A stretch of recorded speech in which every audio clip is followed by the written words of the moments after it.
I did another video that performed below average for my channel, but it was very specific video for a very specific audience. And I pitched my coaching program. And within 48 hours, that one video made me $24,000. So it's totally different when you make the right content for the right people, what it can do for your business.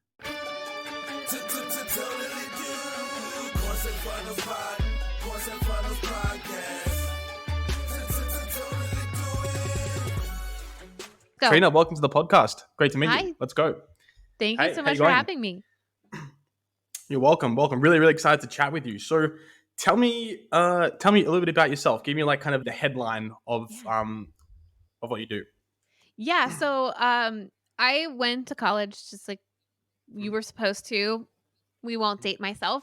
And I went in the marketing field, and then I eventually got my master's degree in business. And I was working for the federal government here in the United States, and it was not my jam.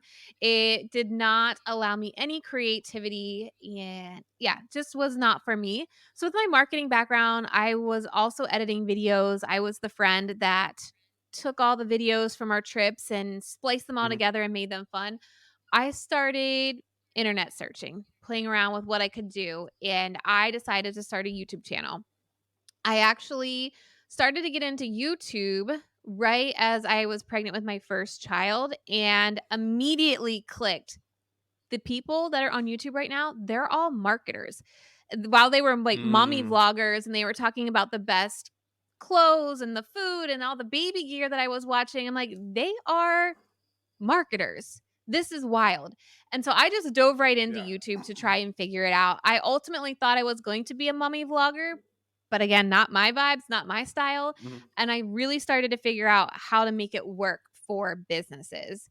And since then, I've been doing this for 7.5 years now. Awesome. Awesome. And when you say this, maybe explain. Okay. I know exactly what you do, but for those at home, kind of explain, what you're doing right now, Yeah. what your kind of business models. I know you've got a lot of products Yeah. and a lot of stuff going on. So maybe give us the kind of the For sure. 1,000 foot overview. Yeah, so I call myself a YouTube strategist, and for about 3 years, I worked under Tim Schmoyer at Video Creators while still doing my business, and, I eventually left him in 2020, I believe. It was end of 2019, 2020, Hmm. and went all in with my agency. So what I did with my YouTube strategy agency is I planned all the content for our clients. I did all the keyword research, all the Cool. basic strategy for YouTube, told them what to film. They filmed it, sent it back to us. We edited, uploaded it, optimized it, made it pretty on YouTube. We did that for Awesome. a good 2.5 years.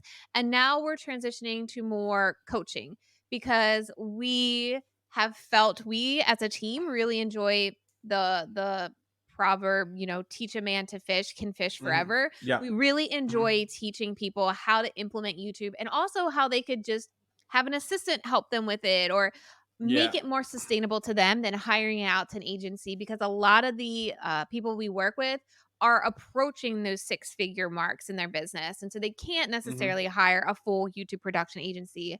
And so Hmm. that's what Hmm. we're doing right now is basically YouTube coaching, how to use YouTube to drive more leads and sales to your Awesome. business. I love it. I love it. Well, let's dive into kind of your main clientele. So I'm curious when you're running these either running YouTube channels or actually coaching the aspiring YouTubers. What kind of people are coming to you Yeah. and why? So I actually differentiate myself. I do not work with quote unquote YouTubers, people who are Hmm. trying to be YouTube famous, all of that. I really focus on the business owners and how to use Cool. YouTube for organic traffic. So course creators, Hmm. agency owners, service providers, Hmm. consultants. And so our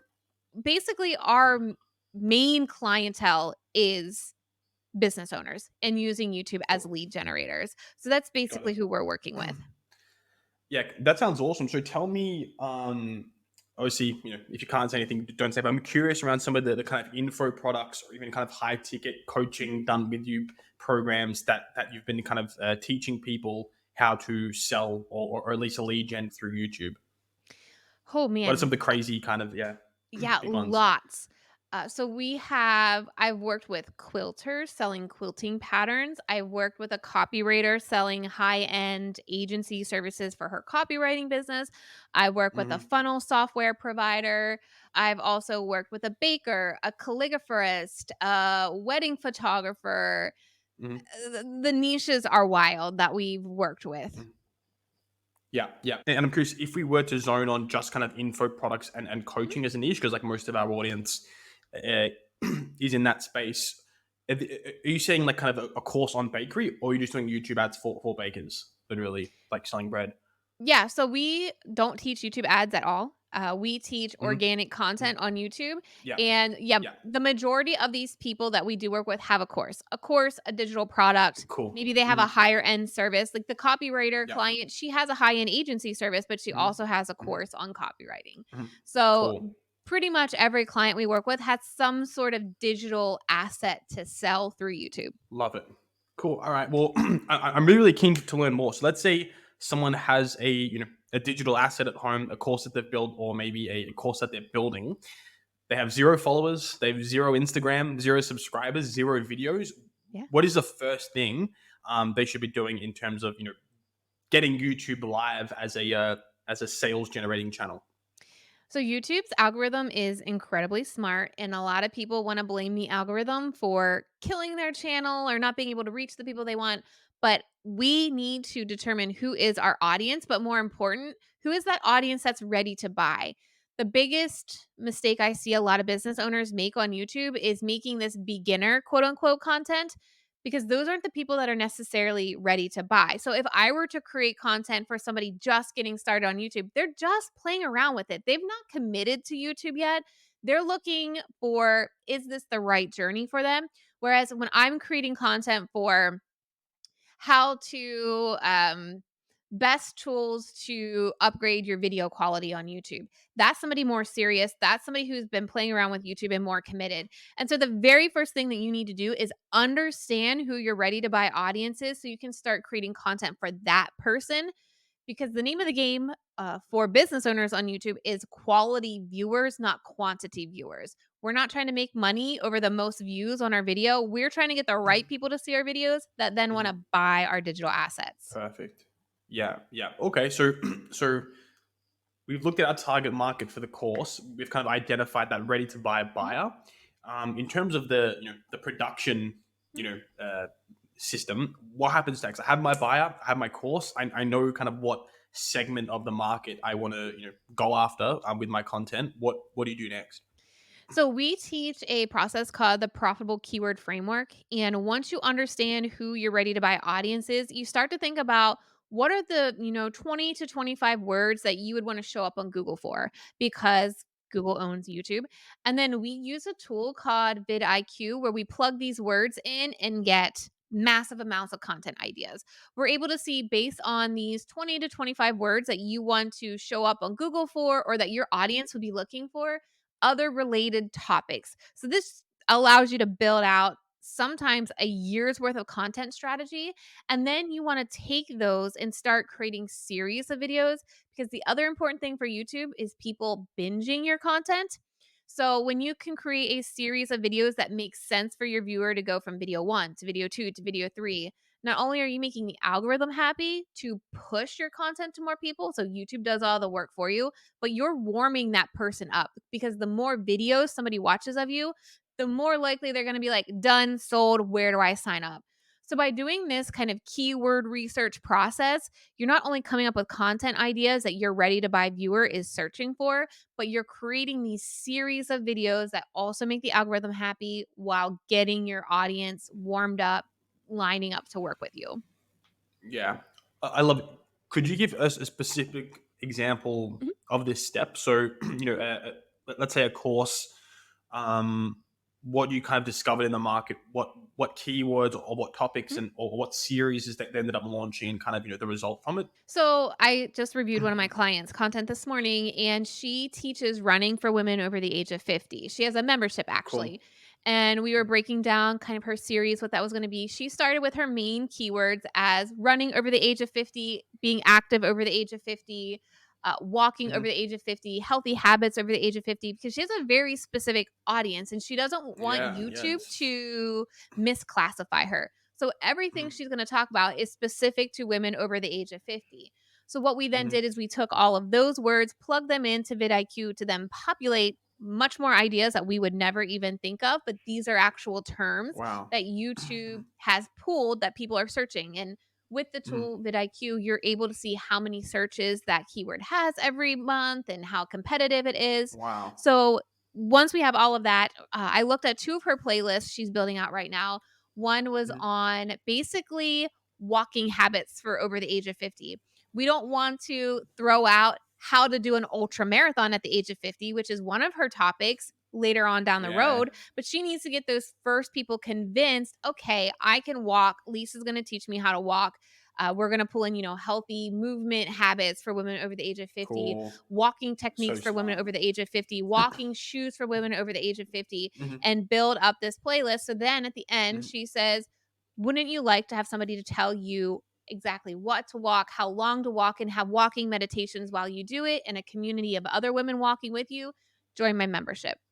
Then we would Wow, do a very okay. similar thing for running. Once we got them warmed up to running, then we're going to talk about. Once we got them warmed up to walking, then we're going to talk about running. We're also going to do an entire series on healthy habits for women over the age of 50 as well. To again bring just women over the age of 50 to her Yeah. channel that Mhm, aren't even mhm. maybe know they're interested in walking or running yet. So that's kind of how this all builds on itself. Got it. Okay, that makes sense. So to backtrack, when you have those keywords that you're putting into vidIQ, Mhm. where do you get the original keywords from? Is this just your niche that you choose kind of, from your brain, or is there a Yeah, tool? so you wanna come up with those words. It's your audience, right? We wanna know our ready to buy Okay, audience. So what cool. is our ready to buy Mhm, audience? What are the main words that they would be searching? Or cool. what would Mhm, you in SEO on your website, what would you want to show up in mhm. Google for? So that's how we're coming up with these 20 to 25 words that then create thousands of topics. I love it. And then once we have those thousands of topics, um, are they just kind of keywords or videos, ideas that we need to flesh out and write scripts for, or are they kind of dot pointed already? What's the next step once you have these 1,000 YouTube video ideas? Yeah, so there I like to call them topics. While they are Mhm, considered keywords, I like to call them topics because you take that topic and we have to first of all come up with a title and thumbnail concept that's your marketing mhm, package on YouTube. If you don't have a title and thumbnail that people are going to click, it doesn't mhm, matter how good your content is. So we take the mhm, topic and we try to figure out how do we create a clickable title? What are we going to say in this title mhm, that people are going to want to click? We're not just going to put that topic in there. We've got to make it mhm, enticing, make it curiosity driven so people want to click on it. And we also can't forget about the thumbnail because imagery is what makes people stop the scroll on YouTube. So, mhm, really reflecting a pain point or some type of imagery that your audience would want to stop, look at the thumbnail, then mm, go over to the title and say, okay, I'm interested. I got to click on this video. So once you have the topic, you got to come up with your title and thumbnail. And then you got to, I like to call it your video game plan. I don't like to call it scripting cool. because then people are like, well, what Mm, teleprompter do you use? I'm like, don't use a teleprompter. We see you using a teleprompter. yeah, So I yeah. do a video game plan where we talk about how do you hook the person in the first 30 seconds? How do we deliver this content in an easy to consumable way? How can we supplement the video with B-roll footage or examples or Mhm, mhm, testimonials? And then having a clear call to action. And based on where mhm, your video is in that series, is it to watch another video or is it to then mhm. sign up for your webinar, get a free month in Cool. your membership, wherever you want to send them? And I'm curious, using this kind of like thumbnail and title process. What are some examples of just some videos that you or your clients have posted that have just gone kind of like bonkers, crazy, algorithm Yeah. destroying? Yeah, curious to hear some examples. Yeah, a lot of people don't think about the title and thumbnail and how important it is. I had a client Mhm, last weekend. She sent her video and she's like, "Look, this thumbnail's not performing. This video isn't performing well. It's a 2% click-through rate." And she's a wedding mhm, photographer. And she had a photo of herself and then the what she was editing was really small in the corner. And I said, "Let's change this. Let's take the two photos that you have, a before and after." The video was about how to make your dark indoor wedding photos brighter. I said, "Let's put the before Mhm. photo on this side of the thumbnail and the after photo on the other side. Let's get a big red arrow going from dark to light and say," I forget what the text was. It was like, "Go from this to that." And then the title was, Mhm. something about editing or simple ways to take dark photos to bright and airy photos, something like that, that her audience would want Cool. because they're looking Cool. to have that editing style that's bright and Mhm. airy and light, and it went from a 2% click-through rate, I think she texted me, it went to, like, a 7.8% click-through rate, Oh, and I mean, yeah. the views within the weekend, I don't know, like, 5 times over the weekend, just from making that thumbnail. She didn't change the content Hmm. any, she just changed the thumbnail and the title, and it just took off. Crazy. Yeah. Crazy. That's awesome. So when you're launching these titles and these thumbnails and you're kind of getting your video out there, do you see a pattern? Obviously, you said to kind of start with a hook and then in the middle, give it, as digestible as possible, have a CTA at the end, B-roll over the top. Um, what are some kind of like key commonalities between winning videos that seem to kind of, go viral, Mhm. and make a lot of sales? What do they have in common? I mean, really hitting your audience's pain point. I also hesitate at the word viral because that could totally mess up your channel. I had 2 videos that went viral and it's messed up my algorithm and attracting the wrong Oh people. no. So last week I literally deleted those videos and they had a combined of like 65,000 views on them. And I just deleted them because it was affecting the right people coming to me. It wasn't my ready to buy audience. So Mm, what we tell our clients is, we aren't necessarily going for the most views, but the ones that convert well are when you are in the head of that person that mm, is ready to mm. buy your course and you can give them that quick win and they trust you. They're like, Yeah. "Wow, this was great. How did she know I needed this? I need to know more about her. Where can I learn from her? How can I learn from her? What does she have?" So the videos that really do well, and by well I mean convert people to sales, is when you Mm, get into the head of your person and you're able to give them a quick mm, win to show them you are the right person to learn from. okay. That makes sense. Mhm. So it's really kind of like zoning in on that specific market, like the problem that they solve, having a quick win, and then they're like, okay, I want more, Yeah. Trina.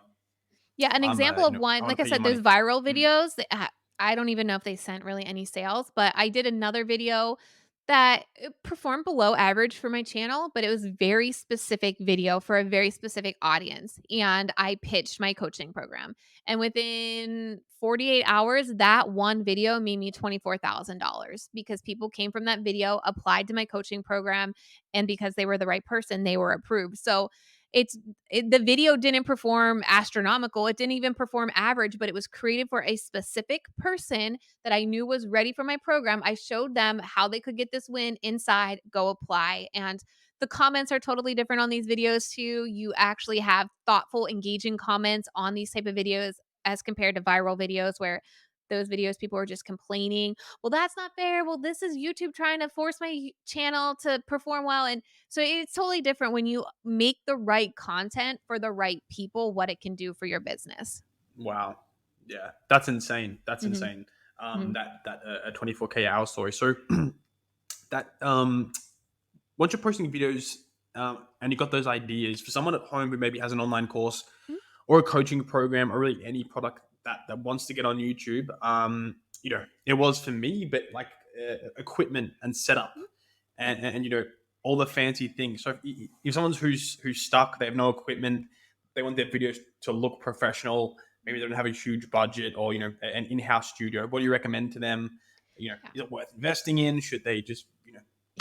yeah. I am not a tech person, and so I've always kept my equipment very simple. I have my Mhm, camera actually right here. I use the Sony ZV-1, and I have like a little Rode cool. micro mic right on top. So this is all I need. I just flip this open. My webcam is on the normal tripod that I use. I Mhm, have a ring light mhm, that I'm using right now, and that is literally all I use because the more complicated I make it, I have back there a more fancier camera I'm pointing behind me where my Canon M50 is, and I bought like a fancy lens and the YouTuber lens. Mhm. and it just drove me insane every time I tried to use it because I had to get the focus right. It would be blurry. I would shoot it Mhm. and it was blurry, or I forgot to turn the right audio on. And with the Sony ZV-1, I can have audio and video all in one clip. It makes it super easy. And there's been multiple videos that I've shot also with just my iPhone. Like if I'm going to do a vlog talking about a day in the life of me as a business Yeah, owner, balancing with life with kids and everything, I will use my cell phone and nobody can tell the difference. So one of the things that that's I awesome. just encourage is find something simple for you to do and make it easy. Obviously, you don't want to have the lighting behind you because that is going to make you dark. So that's something really simple to do. You just face a window and make sure your audio is decent. This room has like tile floor, so anytime I'm doing video, I will just throw blankets or pillows on the floor. It's not even fancy, like, audio stuff tied to like, taped to the wall. I just throw blankets and pillows on the floor because I have to keep it simple. Otherwise, if it's too complicated, I will just dread doing it. Yeah. Yeah. No, that's amazing. So keep it simple. Just start. Make it something that's like easy that you would actually do. Mhm. Now, well, one thing I want to go into that's awesome. Once we do the vidco or whatever that software is, VidIQ. vidIQ, and we have the 1,000 ideas. How do people think about approaching Mhm. number one, like creating content? What does that process looks like from kind of like ideation, and now I'm like planned it, Yeah. planned the actual video to producing it, editing it, posting it, and also talk to me around kind of the best cadence for posting. How often, shorts, long form? Yeah, curious to your take. I like to do once a week because that's what Hmm. I can handle because I have clients that I'm managing. I have kids Hmm. that come home sick from school. And Hmm. so I can realistically do one video a week. We actually tried at the beginning of the year to do 2 videos a week, and it didn't necessarily skyrocket my channel. And so we also Hmm. realized it wasn't that big of a difference doing 2 videos a week for myself than one video a week. What I Yeah. like to do is I will plan my videos, like do the video game plan in one day. I will do maybe Hmm. 2 to 3, and then the following day I will record 2 to 3 videos. And then I can send them. I have a video editor. I've been using a Hmm. video editor for about 2 years, but I was my own video editor. I was a video editor for my Cool. clients as well, but now I send them Hmm. over to my video editor. And what I say, if you're going to use a video editor, my goal is to get the raw footage done about 8 days prior to the day that video needs to go live, so that we have Hmm. plenty of time to go back and forth. We can provide feedback. And if you're editing your own video, you have time to edit it, review it, and get it uploaded to YouTube. And so that's kind of the cadence that I've gone through. I usually leave every other Wednesday for myself as content filming day, whether that is reels that I'm shooting or YouTube videos. I will usually rotate one Wednesday as YouTube videos, the following is reels, Hmm. then YouTube videos. As far as short and long form content, again, thinking about the quality of the viewer, we have just found on my channel the quality of the viewer that comes in with shorts isn't there. And if you think about it, somebody who's willing to watch a 20-25 minute video of yours is Hmm. definitely going to be a higher lead, a better quality viewer than somebody that just Yeah. catches a 15-second or 59-second clip. So Hmm. for us, we've really just decided to leave shorts alone and focus Hmm. on really good quality long form content. And I always get the question, how long should your video be? And for me, I never know. I come up with the title and Hmm. the thumbnail, and then I create whatever I need to create to deliver on that title and thumbnail. So if I'm promising them something in that title, however long it takes Hmm. me to deliver on that video, it could be 10 minutes, it could be 30 minutes, is what I then create. Yeah. Yeah. I love that approach you have where you're building the thumbnail and the title first, and then building the content. We do like something similar at the agency when we build info products for people. It's like, okay, what's the hook? What's Mhm. like kind of the promise, the idea first? Like start with people first, and then build the product to meet that as opposed to shooting a video and then being like, oh, okay, what thumbnail can I Yeah. squeeze out of this? Um, totally, that's amazing. Now, when people are shooting, let's say they got their Sony camera or Canon or whatever it is, if two-part question. Number one, if someone let's say doesn't have a budget to hire an editor, even though they can be cost affordable, uh, how would they go about editing their videos? What software or kind of tools can help them do it faster? And B, if they do have a budget, how would you go about hiring an editor? Where would you go? What would you look for? All that stuff. Yeah. When it comes to editing, I would use what you have access to. And so when I started Mhm, editing, I had Apple. So I could use mhm, iMovie for totally free. And I used iMovie for a long time. And then I upgraded to Final Cut Pro, which is also an Apple product or a Mac product. And it's basically mhm, iMovie without training wheels, a little bit more advanced. If you're a PC user, I know some of my clients use Sony Vega, I believe. And Adobe Premiere Pro. I Premiere, personally yeah. tried Adobe Premiere Pro. It was a big learning curve for me, and so I didn't Mhm, personally like it, but finding the option that works best for you mhm, if you have something already available.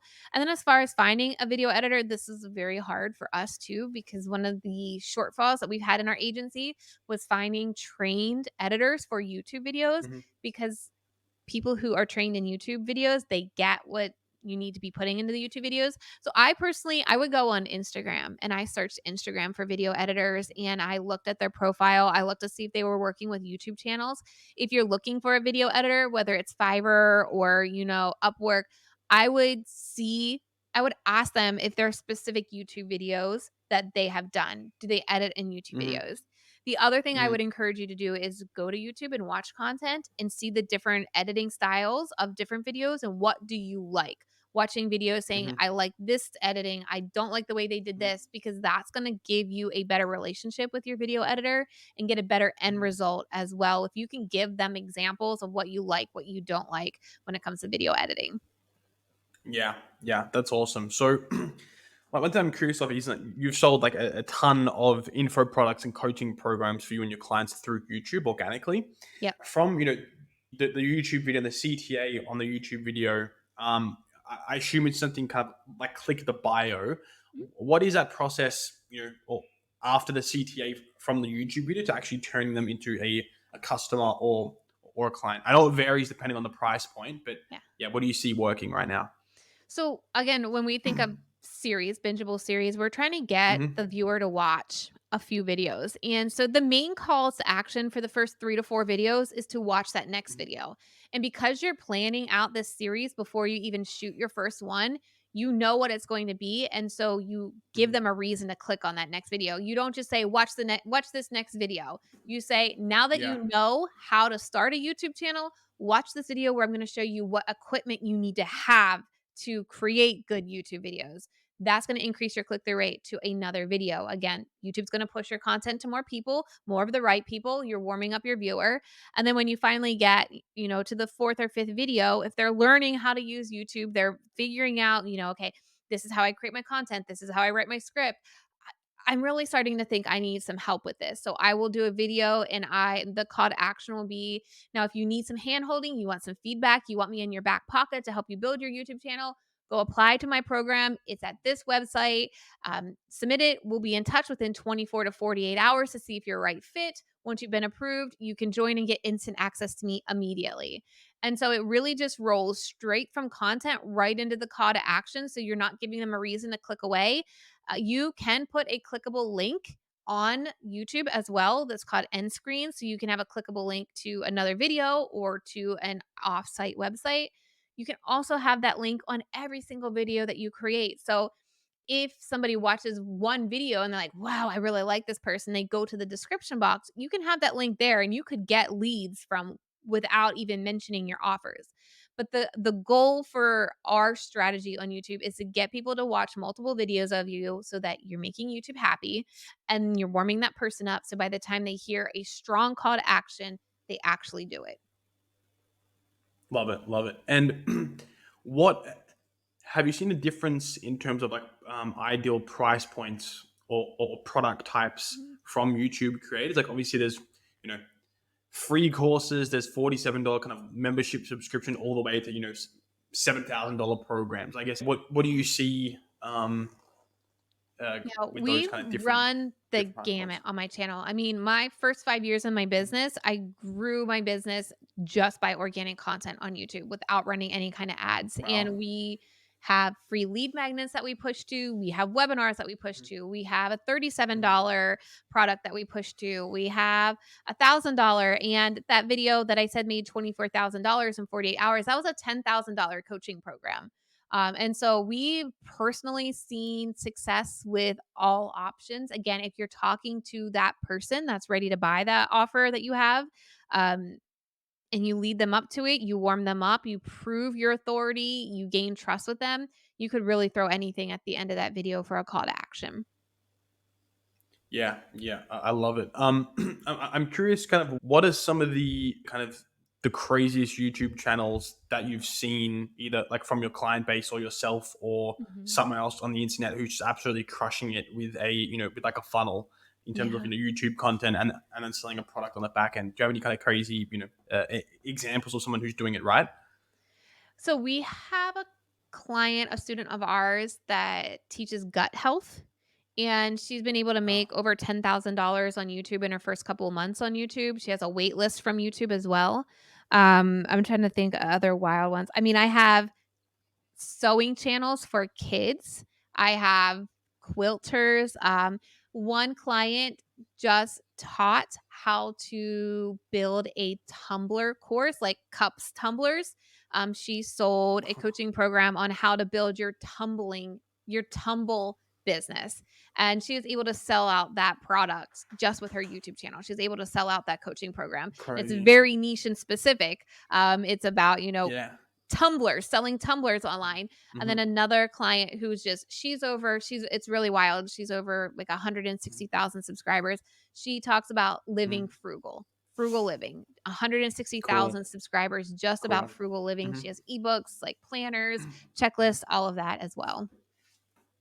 Yeah. And one thing I'm curious about, those are all like crazy examples, like absolutely awesome. If someone has, you know, not too much experience in terms of like coaching or teaching on a topic, and they're going into, a market that's super saturated, like fitness or, Mm, get a six pack or yeah. make money online or something like that.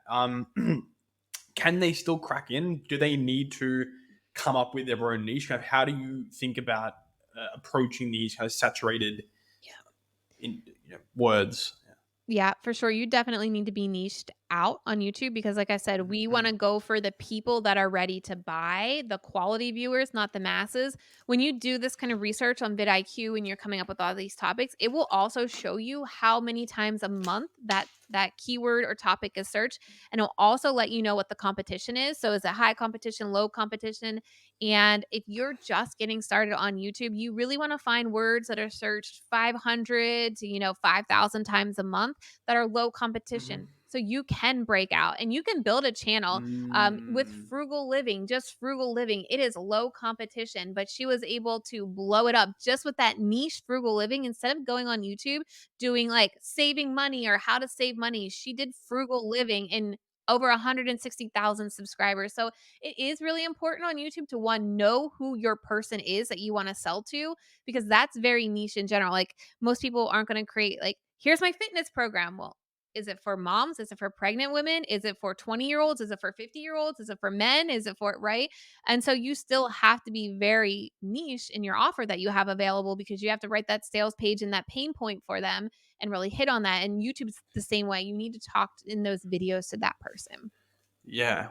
And on that 500, 5,000 searches per month, I think it was, is that in VidOK or sorry, vidIQ, what was yeah. the software called? Yep. VidIQ, sorry. Yep, you just plug a And topic and it will tell you yeah. how many times Mhm. it's searched per month on YouTube and the Yeah. competition.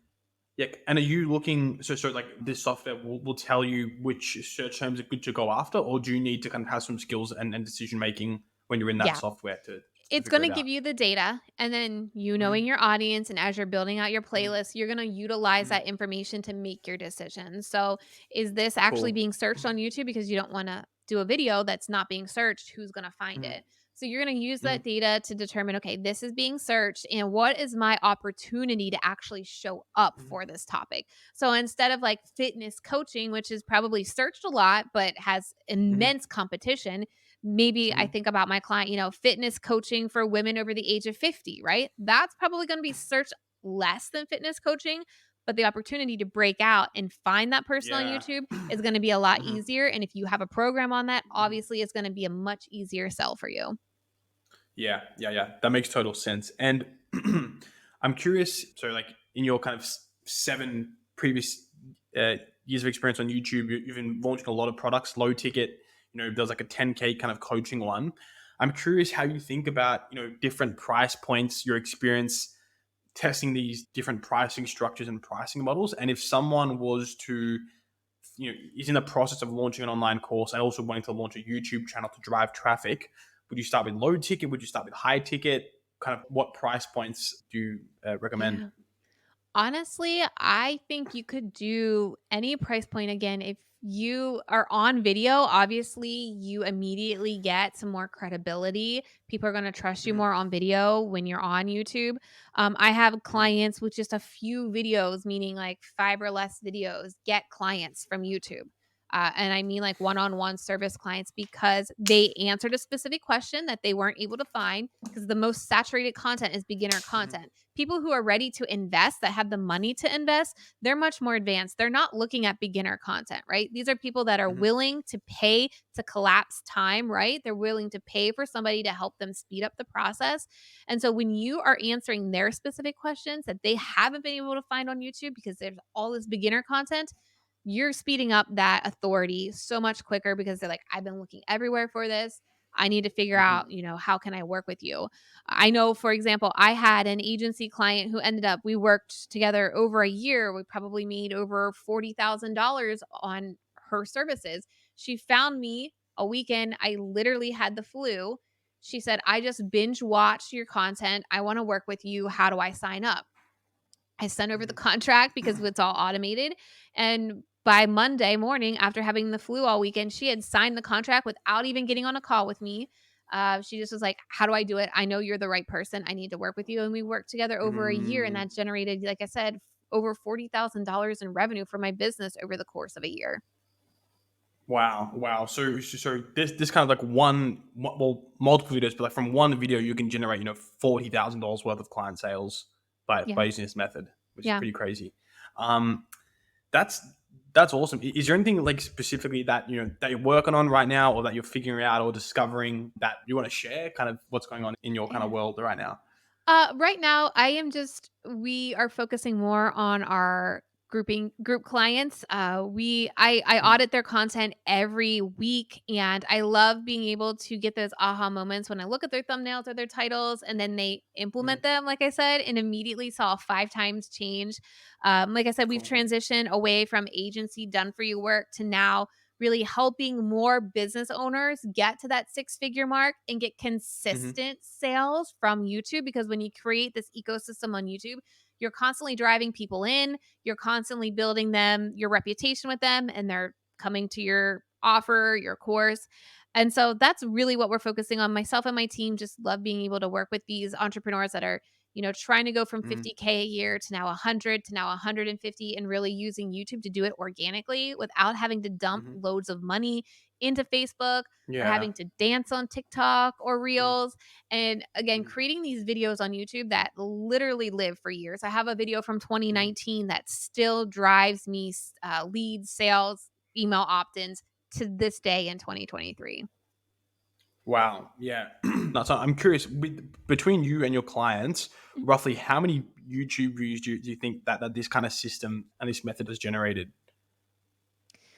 That's a great question. Only because we don't have the back end of their I mean, we can only help get traffic to their funnel, and then we aren't auditing or analyzing how well their funnel is converting.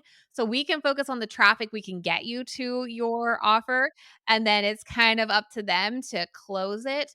But I mean, like I said, I've had clients make consistent 10K months because of just posting a weekly YouTube video. In addition to that, YouTube pays you once you get so far along, you have so many subscribers, so then you get an additional stream of income.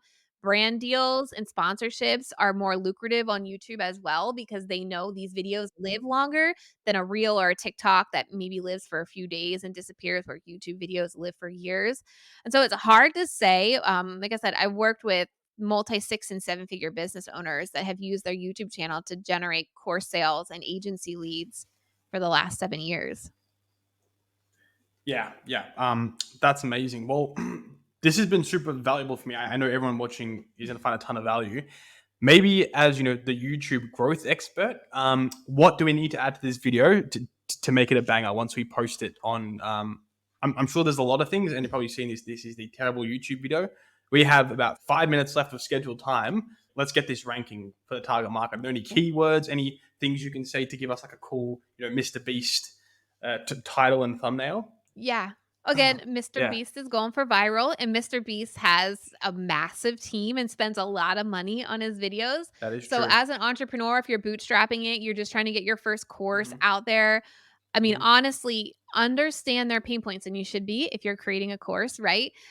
mhm, Understand their pain points, talk to those pain points on YouTube, get that thumbnail and title that is going to stop the scroll. What is going to make them want to click? I see the biggest mistake. People will put the same text on the thumbnail that the title is, but these should be working in conjunction together because you're mhm, taking up real estate. You should mhm, most of the time have a photo of yourself on your thumbnail because people are more likely to click on a thumbnail where they can see the whites of mhm, the eyes of a person because you're more mhm, trustworthy. Also, YouTube will truncate your title. So remembering the first like 20 to 30 characters are the most important. Giving YouTube as much metadata as possible, meaning you're writing your keywords in your description box, but in a human form, not just like shoving keywords in there because YouTube will notice that.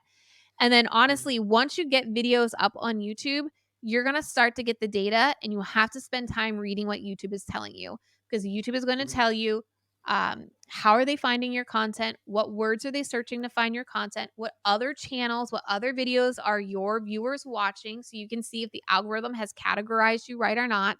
And then YouTube also gives you data on how well people are watching your video. So if you look at your audience retention graph and you see 90% of people are leaving in the first 30 seconds, you may think your video is great, but it's not. And you have to look at that unbiased and you have to figure out, mhm, is this the title that I'm promising something and I'm not getting to it quick enough, or am I, flipping the switch with them in the first 30 seconds and they clicked on it for one reason mhm, and they're like, this isn't the reason?